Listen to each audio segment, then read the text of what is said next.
नमस्कार दोस्तों, एक फिल्म को देखकर महाराष्ट्र में किस तरीके से हिंसा हो रही है, जरा इस पर देश के हुक्मरानों को देखना चाहिए।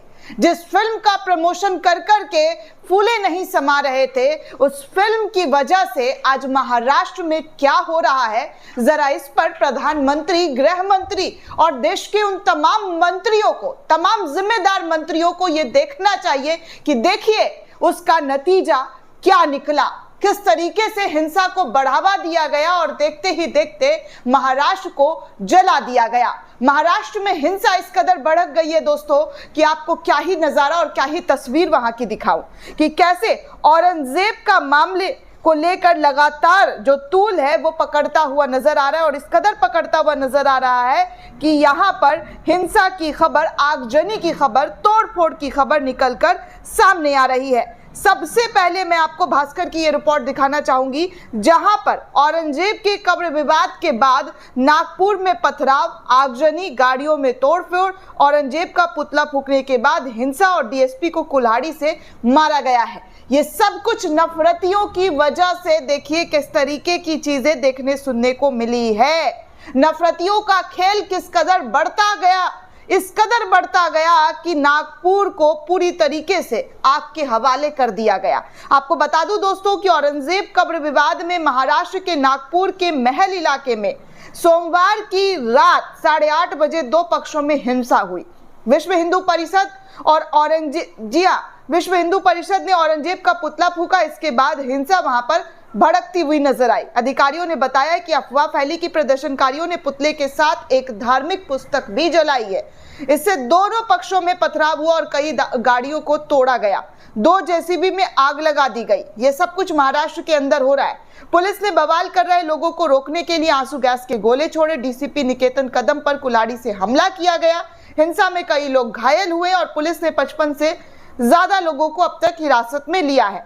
शहर में बीएनएस की धारा 163, आईपीएस की धारा 144 के तहत लागू कर दी गई है। मीडिया रिपोर्ट्स की माने तो शांति व्यवस्था बहाल करने के लिए पुलिस की 20 टीमें जो है यहां पर उतारी गई है। मुख्यमंत्री देवेंद्र फडणवीस ने लोगों से प्रशासन का पूरा सहयोग करने की अपील की है। उन्होंने कहा है कि हम लगातार पुलिस प्रशासन के संपर्क में है। नागपुर एक शांतिपूर्ण शहर है और किसी भी अफवाह पर विश्वास ना करें। डिप्टी सीएम एकनाथ शिंदे ने कहा कि प्लानिंग के साथ हमला किया गया है। पुलिस पार्टी पर पत्थर फेंके गए, ऐसा करने वालों को बख्शा नहीं जाएगा। औरंगजेब देश का दुश्मन है, उसके समर्थकों के खिलाफ सख्त से सख्त एक्शन लिया जाएगा। नागपुर डीसीपी अर्चित चांडक ने कहा कि गलतफहमी के कारण ये घटना हुई और स्थिति कंट्रोल में है। सभी से अपील है कि बाहर घर के ना निकले, पत्थरबाजी ना करें। कुछ पुलिसकर्मी घायल हुए हैं, मेरे पैर में भी हल्की सी चोट आई है।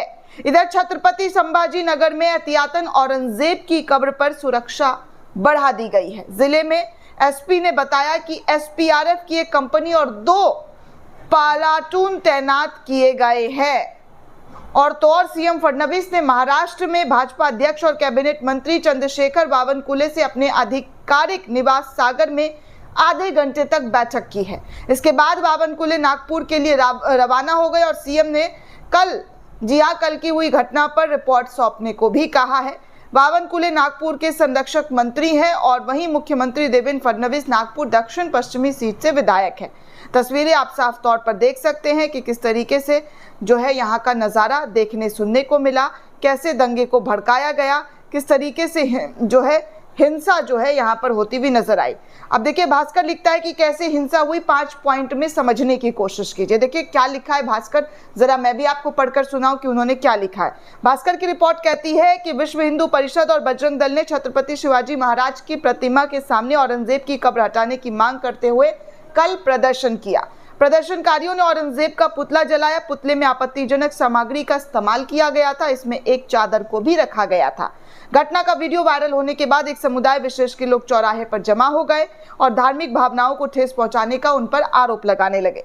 स्थिति तनावपूर्ण हो गई और पुलिस ने भीड़ को तितर-बितर करने के लिए हल्का सा बल प्रयोग किया। इसके बाद कुछ युवा दूसरे चौक पर पहुंचे। दूसरे पक्ष के लोग भी मौके पर वहां पर पहुंचे और दोनों पक्ष में पथराव एक दूसरे पर करना शुरू कर दिया, जिसमें घर, वाहन और दर्जनों वाहनों को नुकसान पहुंचाया गया।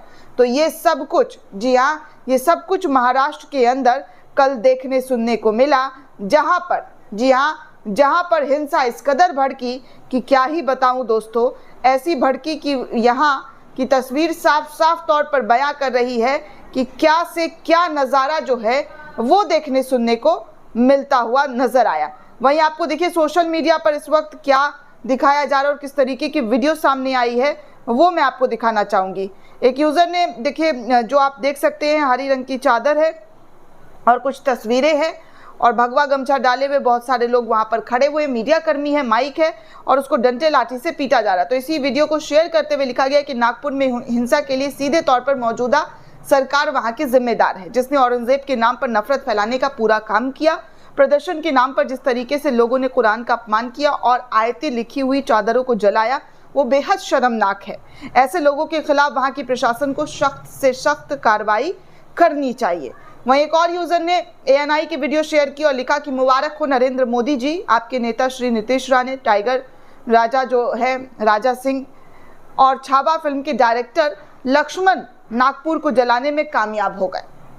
अब आप तत्वारित इनके लिए किसी सरकारी अवार्ड की घोषणा के सम्मानित कर सकते हैं। अपने बजरंग दल और VHP के गुंडों ने नागपुर को हिंसा की जद में लाकर खड़ा कर दिया है और उन्हें भी सम्मानित करने की घोषणा कर सकते हैं। इस तरीके की चीजें जो है सोशल मीडिया यूजर्स के जरिए लिखी गई।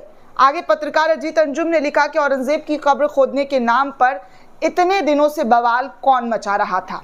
आपके मुख्यमंत्री भी कब्र खोदने की वकालत क्यों कर रहे थे? बीजेपी, बजरंग दल और VHP की तरह तनाव का माहौल क्यों बनाया जा रहा था? इनकी पूरी प्लानिंग कौन कर रहा था? किन नेताओं के इशारे पर कब्र खोदने की बात चली? उत्पाती दस्तों को उकसाया कौन जा रहा था? अगर आज हिंसा भड़की और कल दंगे होते हैं तो आप लोग इसके जिम्मेदार हैं। जी हाँ, ये सब कुछ जो है अजीत अंजुम ने एकनाथ शिंदे के उस बयान को कोट किया है जिसमें उन्होंने कहा है कि किसी भी शरारती तत्व को नहीं बख्शा जाएगा। TV9 भारतवर्ष ने भी एक वीडियो शेयर किया और लिखा कि नागपुर में आज औरंगजेब की कब्र को लेकर दो गुटों के बीच में हिंसा हुई। अब सोशल मीडिया पर एक वायरल वीडियो सामने आया जिसमें हिंसा से ठीक पहले बताया जा रहा है कि इस वीडियो में नागपुर के महल क्षेत्र में दो गुटों के बीच हिंसा छिड़ती हुई दिखाई दे रही है। बताया जा रहा है कि इसके बाद भारी पथराव और आगजनी किया गया है और तो और इस घटना में स्थानीय लोगों के कई वाहनों को तोड़ा भी गया है, आग भी लगाया गया है। स्थानीय लोगों द्वारा दी गई जानकारी के अनुसार भीड़ में 200 से 300 लोग शामिल थे जिन्होंने कथित तौर पर कई घरों पर पथराव किया है और उन्हें आग के हवाले कर दिया है। तस्वीर आपके सामने है। ये तमाम तस्वीरें मैं आपको दिखा सकती हूँ कि किस तरीके से आयतें लिखी हुई, जी हाँ, जो चादर मजार पर चढ़ती है उसको जलाते हुए नफरती भीड़ के जरिए तस्वीरें बयां कर रही है। उन तमाम तस्वीरों को आप देखकर अंदाज़ा लगा सकते हैं कि कैसे इस पूरे हिंसा को जो है अंजाम दिया गया है। तस्वीरें आपके सामने है दोस्तों, आप खुद डिसाइड कीजिए कि आज जो जगह जगह पर हिंसा की खबर आ रही है वो क्यों आ रही है, क्यों बार बार ऐसे बयान दिए जा रहे हैं। उन बयान करने देने वाले लोगों को, जो नफरत बयान दे रहे हैं, उनको रोकने की कोशिश क्यों नहीं की जा रही? सवाल बहुत सारे हैं लेकिन जवाब उन तमाम सरकारों के पास नहीं है जो इसके पक्षकार दिखाई और सुनाई दे रहे थे।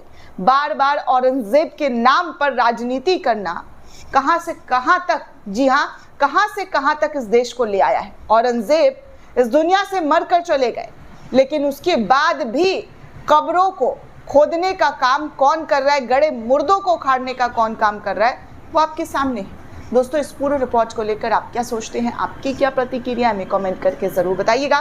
साथ ही साथ चैनल को ज़्यादा से ज़्यादा लाइक, शेयर और सब्सक्राइब करना बिल्कुल भी ना भूलें। धन्यवाद दोस्तों।